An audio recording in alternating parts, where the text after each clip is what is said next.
Episode 9, The Regular Dad. Slap it. God bless. All right. Regular dad. Yeah, it's running this time. Okay. Yeah. We probably should. We used to always check the spike. Yeah. Yeah. Okay. All right. So Well- no one knows that this is take 2 except us. So Now they do. well, yeah, but I mean, you got to let them in on it. Yeah. We can't come across like super consummate professionals on every episode, Jimmy. Seriously. Totally. Sorry. All right. Okay, so Okay. episode 9, dealing with loss. I think it was episode 7, which was part 2 of the depression journey. I kind of mentioned, I said something. I said I had an emotional log jam. Yes. All right, and I had just briefly kind of glossed over the fact that Dad had passed away. I was on my way towards the peak of depression through that, and that was kind of we really accelerated after that. So that's kind of what I'm unpacking a little bit today. I'm going to be normalizing the process of navigating that grief. Grief resolving and different things is not just get over it or moving on. But it's making room for that in your timeline. And again, we bring this stuff up because a lot of people don't like, well, men in particular they don't want to show the fact that they're bothered by something. Now, they don't want to be, I know I'm the tough guy, you know, and that's all admirable and everything, but it could also make you an asshole, you know? Absolutely. So, In fact, and that's what it had done to me. In fact, it probably will. Yeah. and that's what we had run into. Sorry, Yeah. Mom, if you watch this episode, but that I was, and I was, the people that I was around, that I lived life around, they're like, some stuff's going on with Ben, and it was continuous. Wasn't like major red flags, but it was like, that's off. That's not normal. Yeah. But those were increasing in frequency. During that time, we were just sort of getting to know each other, so we were working at the church and stuff. I never knew your dad. Yeah. Oh my gosh. If you met him, y'all'd still be talking about something. There's no, yeah. Yeah, I get the sense he was a bit of a Renaissance man. Oh gosh. But it was interesting because you always seemed like a person who sort of held your cards close to the chest. Yeah. And so it's interesting for me that you had friends who were close enough to you to see a difference. Mm-hmm. Like, I didn't really see you much saw of a difference. when I was already deep. Yeah. Yeah. You got on board the Ben Express long after I had, done that. Yeah. And so, well, and just to kind of paint the picture a little bit, we're recording this on April 17th. I went back through this process just a couple of days ago because Dad actually passed away on April 15th, 2020. Mm-hmm. So I had an evening to myself. The kids had gone to bed. Dina was finishing up some stuff at work, and I had the opportunity just to kind of sit out on the back patio and went through some pictures and just kind of thought of some memories and different things. And it was just kind of a sweet time, just taking some time to remember Dad. But when he died, we were in the middle of Rona. Everything was insane. The world had gone mad. Nothing was normal. What was familiar in the environment that you lived in, all of that was now skewed. So you're kind of in this emotional tumbling free-for-all because, I haven't lost a lot of people that were like family close to me. I had a friend in high school pass away. I was very good friends with my buddy Jody, friends with both of his parents, and they both passed away very, very young. One, his mom got sick. His dad actually tragically passed away in a car wreck. So I'd been connected to that, but it hadn't this was my first round. Yeah. And I remember actually when I told Jody, when I went to tell him, I told him that Dad was sick. I mean, he just started crying, and grabbed me. And so because it was just, we remember walking through it with his mom. Right. And by the time we got to that point, I mean, his dad had already passed away too. So anyway, we were in this world of insanity, middle of Rona. Dad and Kenny Rogers followed the advice that Kenny sang about, know when to hold them, know when to fold them. Yeah. Dad was like, I'm out. This is crazy. He was a dentist. And I don't know that we ever told him, but from the time that the world started to go mad until they told dentists, orthodontists, go home, you're going to see people. And that was for like a month or so. Yeah. That would have driven him mad if he were around for it. Yeah. Physically, he was not able to go back to the office, but if he would have been sent home, oh my gosh. So anyway, that was a silver lining if there were such. So it was difficult for me to find my footing because we couldn't go to our, normal restaurant, hang out. We couldn't go over here and do this thing or go over here and do that thing or what, because we weren't allowed to, Yeah. And everybody was mad, and I'm not getting into, any of that, but you understand the confusion. People were mad if you wore a mask. People were mad if you didn't wear a mask, Yeah. They're taking the jab and what, and Everything everything's so polarizing. More polarized. Exactly. It's It's just like, and people that you were friends with, if y'all had a differing opinion on something, that was they'd no become longer an enemy. That was no longer allowed. Yeah. Yeah. And that's a whole nother story. That's a whole other thing. But I don't think we've recovered from that. God bless. No, we haven't. No, but so there was just no normal life to be had, to resume. It was probably a good thing for me because it really kind of forced the issue that I was not able to navigate what I was going through anymore. Yeah, you couldn't distract yourself with the normal routines of life anymore. Right. Yeah. Right. And I was in a bad way before Dad died, but when he died, and the emotional logjam that came is that I needed to be able to unpack stuff and spread stuff out and put it all back together nice, neat, and succinctly. In take one, I called it a defrag of my emotional hard drive. But I ran out of places and spaces to put stuff. I couldn't do anything because everything had just filled up. It was like a game of Tetris, and the blocks are changing shape while you're trying to get them, and all of a sudden, boom, together, and it just it fit. And it just eventually there was no more room to put anything, and that was really a tipping point for Dina. She had been working with me very gently for a couple of years, going, "You're depressed." In a very loving way. Yeah. But just say, I really think you're struggling with this. Now, she never was, went doctor wife and was like, you are depressed, and there was none of that just because, she maintains a healthy balance there. But she knew. I mean, I had all the signs and symptoms, the behaviors, the everything. Yeah. And so I, not having any space to put anything else, we had the full log jam, and then now nothing was coming or going. Now we talked again in the first take. The take that shall not be mentioned. Yeah, that shall not be mentioned. We'll reference it. It wasn't really a take because we didn't record anything. It's funny. It's funny. It's okay. Anyways. I'm going to cuss again. So yeah, is my elbow okay? Is this? At this point, I don't care.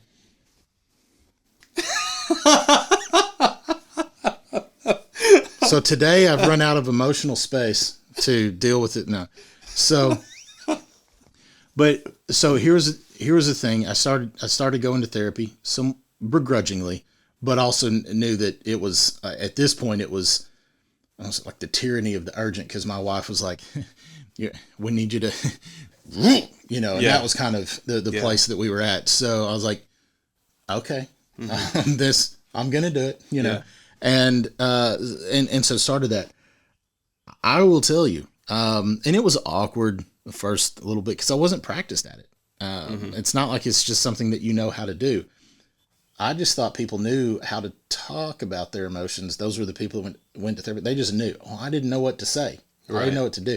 And you talk about awkward. You know, the first time that I sat with my therapist on the couch was like, yeah, so I'm here and the stuff and, you know, sad. I'm sorry. You know, it was awkward. Yeah. I didn't know what to do.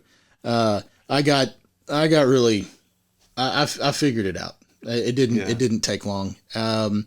And so that's a whole interesting piece that's different for different people that we could talk about in another episode. But like that whole idea of some people don't know how to really articulate emotion. That's a skill set. You think about a kid. I think a lot of guys kind of don't really. Oh, no. know how to articulate it. So when we're kids, babies, we communicate by crying. That expresses a need. Mm-hmm. It's very, very generalized, but something's wrong. Yeah. Hungry, mad, sick, need a diaper change, whatever. Yeah. Okay. I don't want any jokes about me needing a diaper changed because of my behavior during depression. I don't want any just. So I'm just going to go ahead and say that we're not going to do that. But copy. We teach our kids to communicate effectively and express what they need. You know, use your words. Okay. You know, and I can't just whine and throw a fit. And we walk them through that. There is very little difference between being a fully functional and communicative adult, but having to learn how to communicate emotion. Yeah. And it takes a little bit. You find it, and you find your rhythm and you find your way, and then you can actually go, we're going to leave it here and we'll come back next week or every 2 weeks or whatever that is. Yeah. So, when I say that I'm still going, I go because I like it. You know, like it's maintenance, like a maintenance therapy. Right. Like people, I go get a massage once a month, or people. I used to get manicures. I could probably go get them again, but I go get a manicure once a month or get a pedicure. No comment. Yeah, well, I thought this was a safe space for us to share. Fair enough. All right. So. Yeah. But I mean, I like a good manicure because I like the. I just chew my nails. You should talk about that with your therapist. I probably should. Okay. So, But therapy doesn't have to be permanent. Some people think, I don't want that to become, I don't want to become dependent on it. Yeah. That was a great bullcrap line that I gave to Dina. I don't want to have to rely on that as a crutch. That's really dumb because I'm the first person to take a crutch of ibuprofen when I have a headache. Yeah. Right? Yeah. I don't mind it then. Right. Right. And this whole idea that outside help is a crutch. Yeah, we've got so many twisted views, and I was the king of twisted views. I'm with you. Like that was very similar to what I would say. That's absolutely. That's why I just want to normalize this stuff of. I mean, that's very similar to the kind of dialogue I would have with regard to like professional help and therapy and things like that. Yeah. So, but I usually over spiritualized it. Well, I just need the Bible. I'm good. I just need Jesus, dude. Right here. Yeah. Yeah. Yeah. Yeah. Yeah. Meanwhile, Jesus is like, so like I gifted that person over there to help you with this thing. It might work if you would listen to me, but you're not, so maybe you'll listen to them. Yeah, exactly. Fair enough. He's like, those little magnets, he's like, I saw that. You know? Yeah. Yeah. Yeah. I gave him plenty of those opportunities. I will tell you that I was on a depressed trajectory, and I had depression stuff probably going in to my first marriage. Mm-hmm. Obviously, I had it coming out of that one. We talked about that a loss, whereas we're talking about dealing with loss, we equate that very readily to death, someone passing away. Mm-hmm. But it can also be the loss of a business, a loss of a spouse because the spouse left. Like, Yeah. I was blindsided. I didn't know anything was coming, and then boom. And I actually conveyed that to people. So, it just feels kind of like someone died. Yeah. Well, the relationship. Yeah, had the died, relationship and it was died. very, very sudden. There wasn't like, fur flying and mad at each other and, It blow was up. just all of a sudden. It was like, hey, where'd you go? What? Yeah. So that blindsiding, what do you do there? And then I moved right on the heels of that, and I came back to, well, people were gone. I didn't have a circle. The church that we had been going to had gone through some major reorganizational stuff, and I didn't have a place. I didn't have a group of friends. I didn't have a church home. I didn't have anything. And so things didn't go well. Time doesn't heal all wounds. Okay, you may get scar tissue.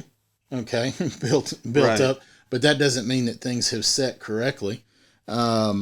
So part of what I've been doing in therapy for the last 3 years is actually going back to some of the stuff that I should have cleaned up then. Stuff that, and I've said it on here before, Bill Leckie says it on our Divergent Sense podcast, that unclaimed bags never get unpacked. I had to go back and claim that baggage that I was carrying around with me. Right. Not just into a marriage, but it was strapped to who I was, and it was a part of my identity that I had just enmeshed in myself. I didn't understand. So we do these things in life. Life shapes and molds us, good and bad, and we will carry stuff because we just carry it. But going to therapy and counseling, that gives us an opportunity to release some of that. Well, I can just go to the Lord. Well, but are you? And it's also good and helpful, someone that's professionally trained, that they can dialogue with you in real time, and you can get inside of your own head and let your emotions guide you and filter your answers and different things like that. So yeah, if all you have is, and when I say all you have is the ability to go pray about it, okay, but also go to a professional, because if you're in a car wreck and your hand is hanging by a thread, you're not going to pray. You're going to go to a hospital. Right. Okay. Right. And if we would treat our emotional issues, our emotional damage, as something that needs to be handled on a higher order, we would see a whole lot more progression, in our lives. We referenced it this way in the first take.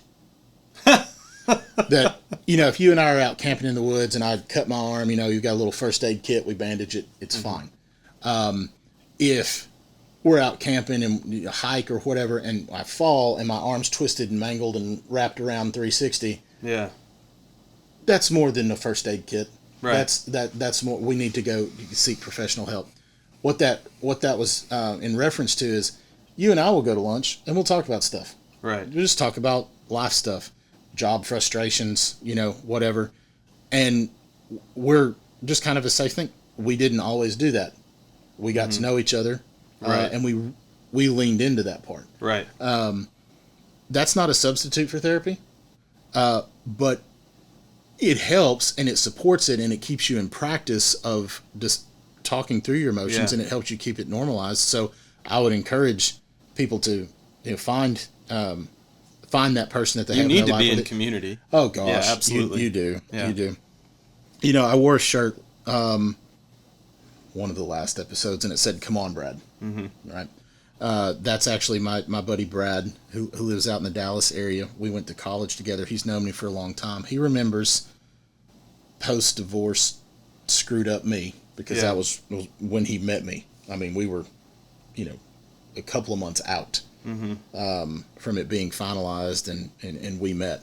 So he remembers screwed up me then, and then the more normal but more happy-go-lucky screwed up version of the person that I was. Right. But then he saw me just start to turn off. And after Dad had passed away, and it really, it got hard. he actually talked to Dina and was like, he can talk to me, but I want to say that there were like red flags everywhere, but there was concern, and he wasn't the only one. Right. Different people were like, "Hey, is he okay?" Because they don't know what to do, but they know that something's off. Yeah. And my thing was, I'm fine. I just need a minute. Just everything's hard. Life sucks, and I just need a minute. And I said I had normalized a low state. Yeah. I think that was well, and you were lying to yourself that you just needed a minute. I mean, that's absolutely. The lie. I just need a minute. Yeah, and it's very easy to sell yourself on what we think we need.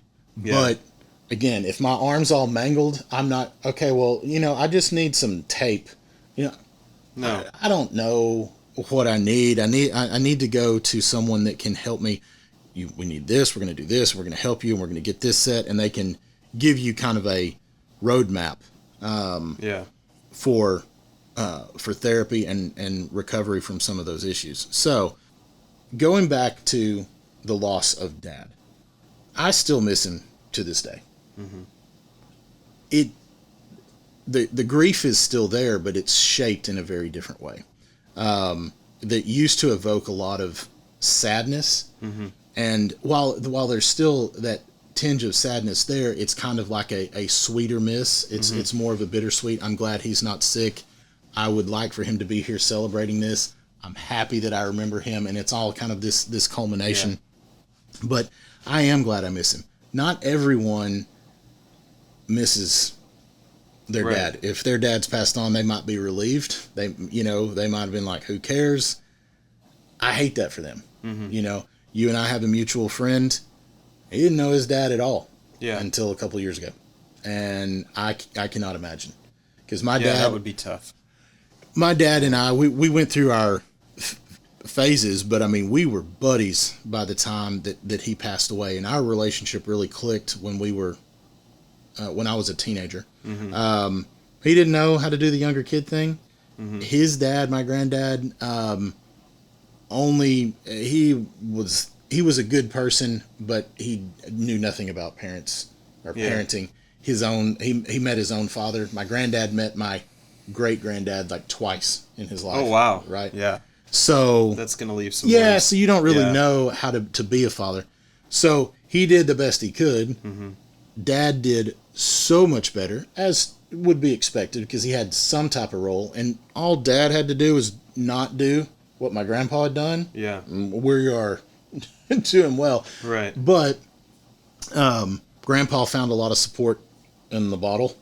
And so that led to some not great, parenting stuff and different things. But, but there was a progressive improvement. Dad and I, by the time he passed, like I said, we were really good friends. I knew him on several levels. Yeah. So there was the advice giver, the comforter, that as a parent. But then there's the, hey, you want to go fishing? Yeah. And so he checked so many of those boxes for me that the loss was really, really big. And it's okay that I don't like that he passed away, but it's okay to be sad that he passed away. Right. It's, I like remembering him. We opened this episode, just a couple of days ago was the 4-year anniversary of him passing away.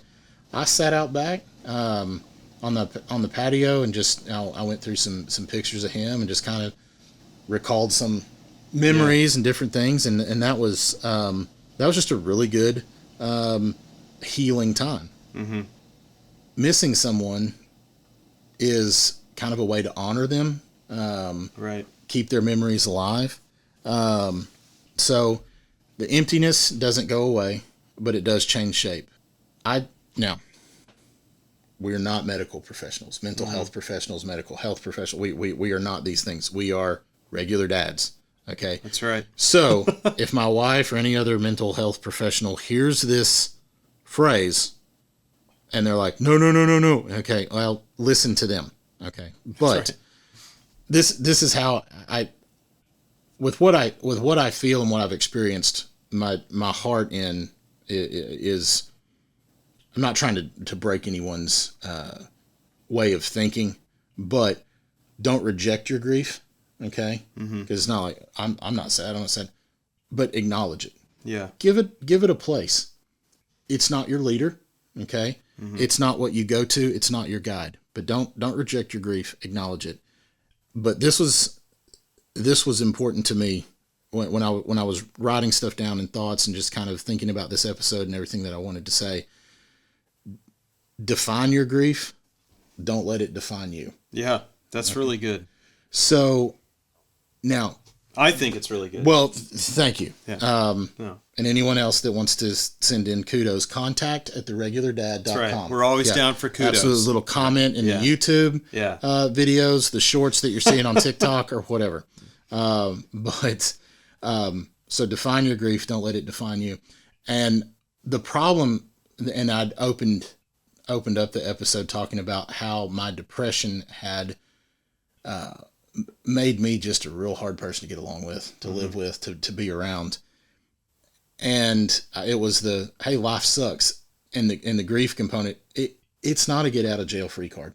Right. It doesn't excuse poor behaviors. You can't go around slapping people with your broke arm going, my arm's broken. Or like no. or dive into a bottle. Yeah, no, you can't. There's no. It's like, well, I'm just doing this to. You acknowledge what you've got going on, so you don't reject it and try to ignore it and get it out of your mind.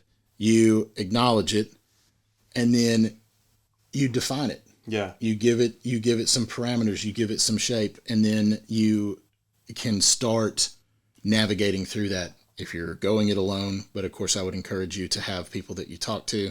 And also would certainly encourage you to have a therapist and engage a professional for the deep-seated part of that. But anyway, that's kind of touches on all the bases on dealing with loss that I had in mind. Do you have anything to add? I think touch on the fact that some losses are like we don't have any experience with like losing a child or right. Yeah, no. These God kinds forbid. of things. Yeah, no. I feel like there's or a sudden, you were mentioning like a sudden loss. Right. Yeah. Those kinds of things. And, those are discussions we'd love to have, but we don't really have any experience with them. So I think, if someone had a suggestion or. Yeah, absolutely. And. Because dealing with loss is a big deal for. Yeah. Loss is a very large, generalized category. Like this is a thing that we don't do well with, I think, as the average regular dad. No. And there's a social stigma attached to men grieving and men being emotional. Yeah. And that's because we're not smart enough to handle it, really. I mean, I don't know. It's a lot of it. It's, everyone's walking around like they got to be Clint Eastwood or something. I don't know, 2 mules for Sister Sarah. He got shot with the arrow. Yeah. And he drives it out himself because he's Mr. Tough Guy, Mm-hmm. That's cool. Makes for a great little Hollywood flick. That's not the best way to go about it. No. It's just not. So, if anyone has any questions, follow-up things, whatnot, again, you can put that in the comments, YouTube, the shorts that show up on TikTok, Instagram, Facebook, whatever, and we will try to get to those. But you can also reach out to us, email contact@theregulaردad.com. But until next time, stay safe and, maybe make an appointment with a counselor. Yeah. See you next time.